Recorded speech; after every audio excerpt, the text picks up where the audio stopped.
Disclaimer: this episode may include graphic descriptions of crime and criminal activity. It therefore may not be suitable for listeners who are under the age of 18 or people who may find the descriptions as disturbing. Listeners' discretion is advised from this point forward.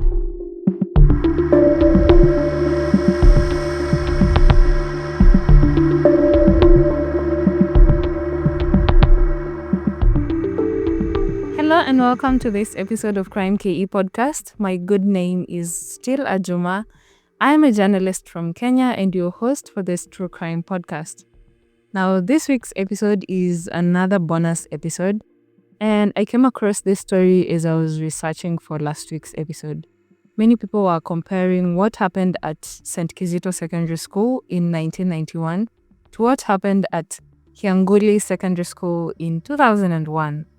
Now, today's story, just like last week's story, is very heartbreaking because many of the deaths that resulted from the tragedy are actually preventable. In fact, for that reason, this case has been referred to as the deadliest fire tragedy in a Kenyan school, and this year will be 24 years since this tragedy happened. Now, without further ado, let us get into today's episode. And also, please stick around until the end of this episode to find out how you can support this podcast.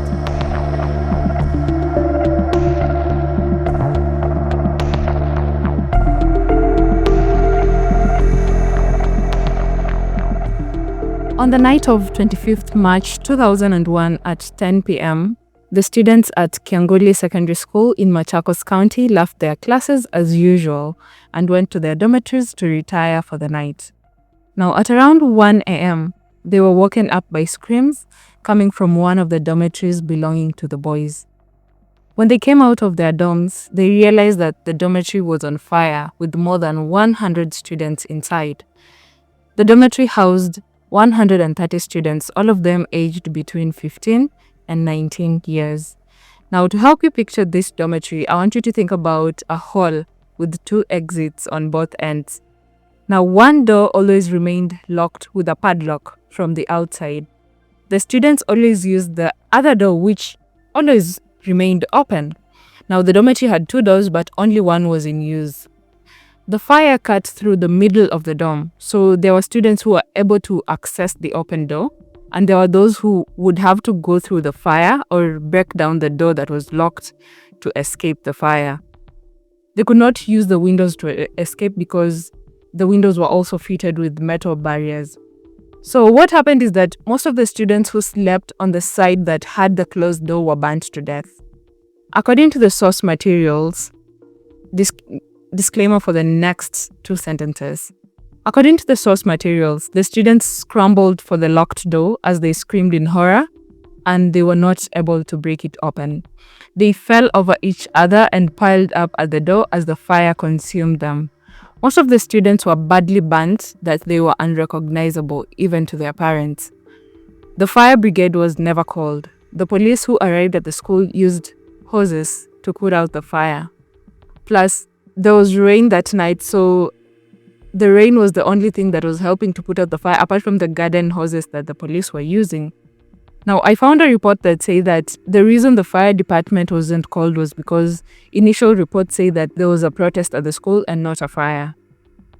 Now, by the time morning came, reports confirmed that 67 students had died in the incident and 19 others were nursing serious burn injuries. President Daniel Moi and Kalonzo Musyoka, who was the Minister for Education at the time, arrived at the school that morning. The president said that in his assessment, the students would have easily escaped the fire if the door had been opened. The school became a crime scene, and even the parents of the students say that they were kept outside the gate when they arrived. Now, immediately an investigation begins to ascertain the cause of the fire. Now, let me take you back a little. Leading up to this day, there was some hostility. I don't know if hostility is the right word, but there was some hostility between the students and the administration.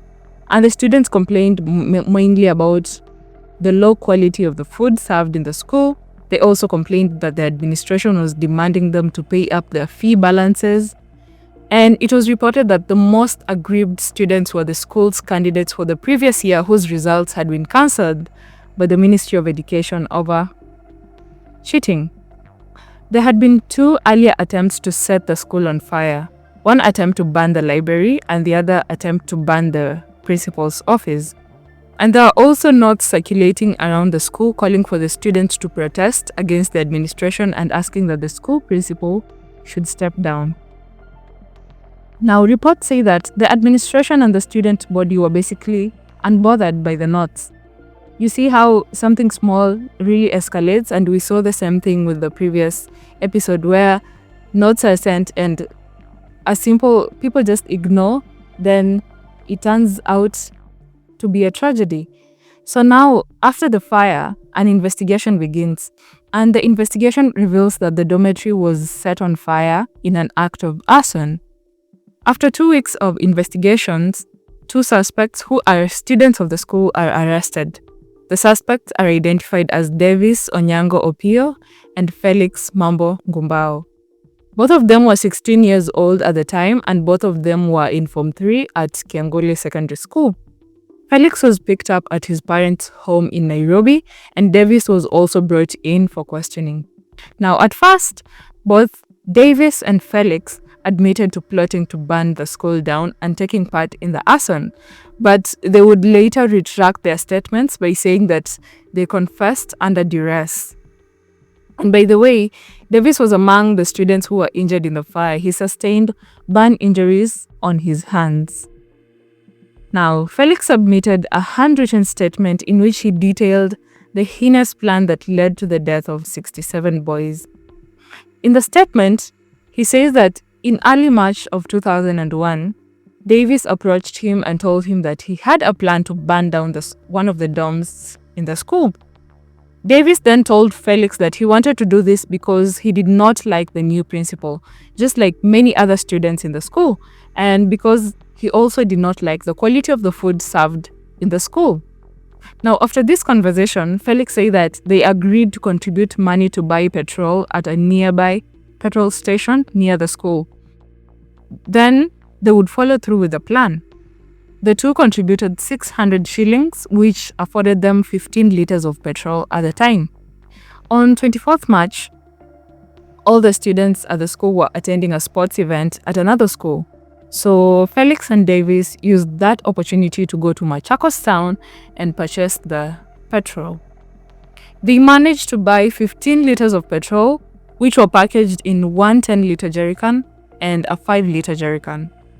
Felix wrote in the statement that at first they put the petrol in the dormitory, but later they moved the jerrycans to the school's open field after the students complained to the school authorities that they smelled petrol in one of the dormitories.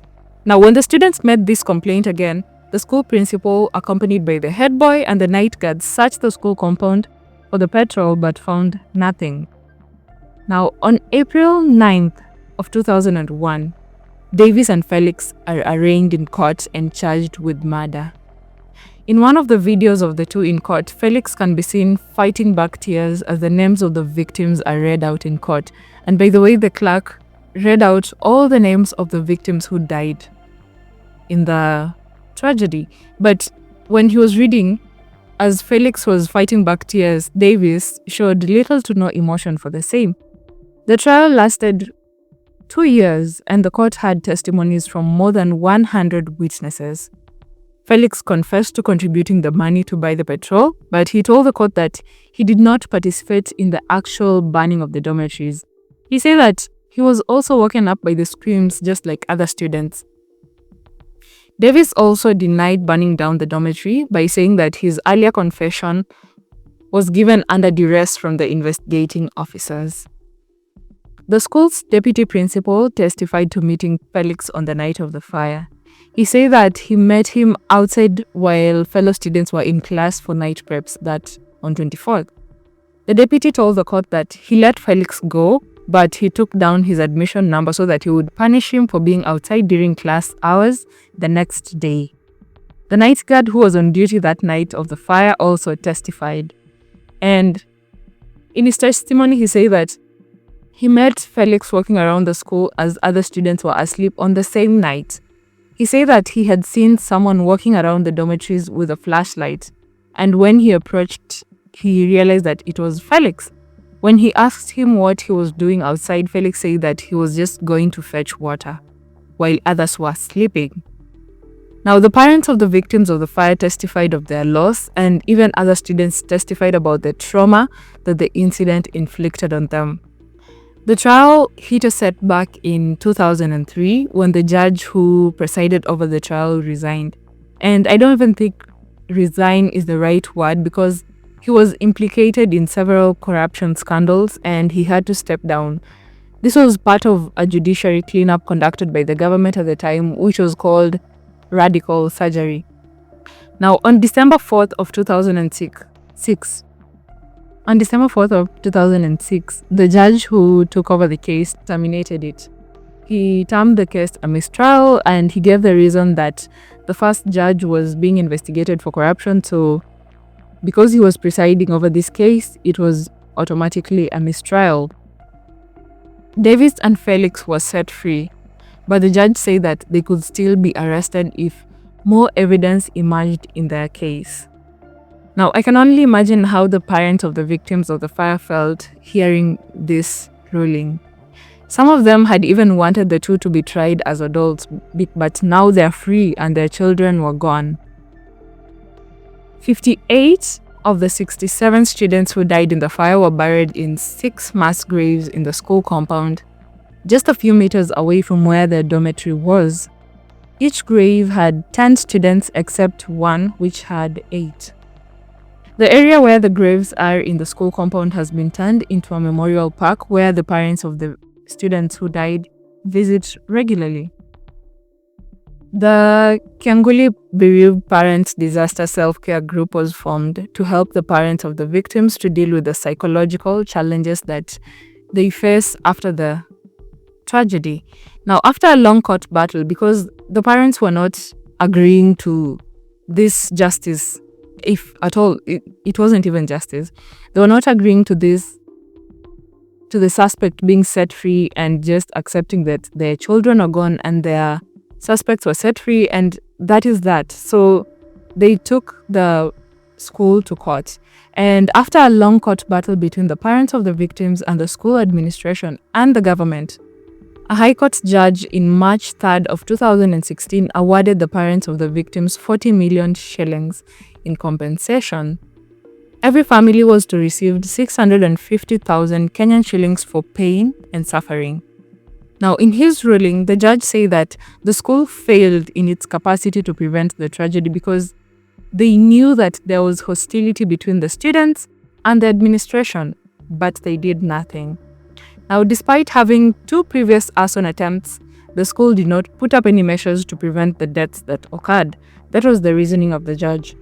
The judge said that the school also failed to fit and provide secure firefighting equipment. They failed to provide appropriate access to emergency exits in their dormitories. The judge also said that the dormitory capacity was overstretched. Now, according to the ruling, this specific dormitory that burned down was designed to house only 60 students, but the school had 130 students sleeping in there. That is more than twice of the dorm's capacity. So yeah, the court awarded the parents of the victims more than 40 million in damages. But what happened is that the parents did not agree that the amount was appropriate compensation. In several interviews with the media, the parents explained how the courts and even their own lawyer frustrated their efforts to get the rightful compensation that they deserved. And on February 24th of 2017, the parents took to the streets of Machakos to protest. And it will take another 2 years for the government to release 54 million as compensation to the families. This time, the families would receive 857,000, each of them as compensation. It took 18 years for the parents to get their compensation. 18 years since 2001. And even though they were compensated for their pain and suffering, the trauma of that experience and loss still stays with most of them. Most of them feel as though justice was never served because the accused were just let go after the mistrial. There were even allegations that the trial might have been bungled by those involved. Now, most of the survivors of the fire say that more than 2 decades later, they still carry the trauma of surviving that night. One of them said that he has a fear of enclosed spaces and he can't even be near a fire no matter how small it is because it still takes him back to that night in 2001. Today, the whereabouts of Davis and Felix are unknown, and no one knows what happened to them after the trial. The school kept its name, but the dormitory that burned down was demolished.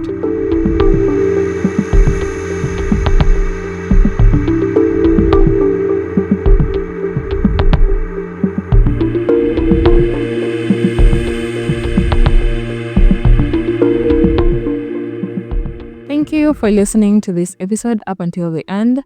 That is all I have for you on this bonus episode on the story of the Kyanguli fire tragedy. This case is very heartbreaking because those 67 students really didn't have to die. They were so young, and who knows what would have become of them. They had their whole lives ahead of them. Yeah, so you can support this podcast by sharing it with your circle so that we can get a larger community to tune in. Follow the podcast on social media if you don't already. Crime KE Podcast is now available on YouTube. My YouTube channel is at Ajuma on YouTube. You'll find this podcast on the podcast tab. Subscribe to find new episodes every Thursday. You can find the podcast on Instagram at crime.ke. I usually post the crime cases that I talk about on the podcast, updates of the cases from season 1, and even just some content that I find insightful. If you have any feedback on the podcast, you can share it through my social media platforms, the podcast's Instagram page, or even the comment section on Spotify or YouTube. And you can also reach this podcast on WhatsApp. I have not crammed the number, but I will put it on the show notes of this episode. If there's a case that you want me to talk about here, then you can DM me or the podcast on social media, then I will get to it. My social media handles are on the show notes of the episode. Reach out. I love interacting with you guys.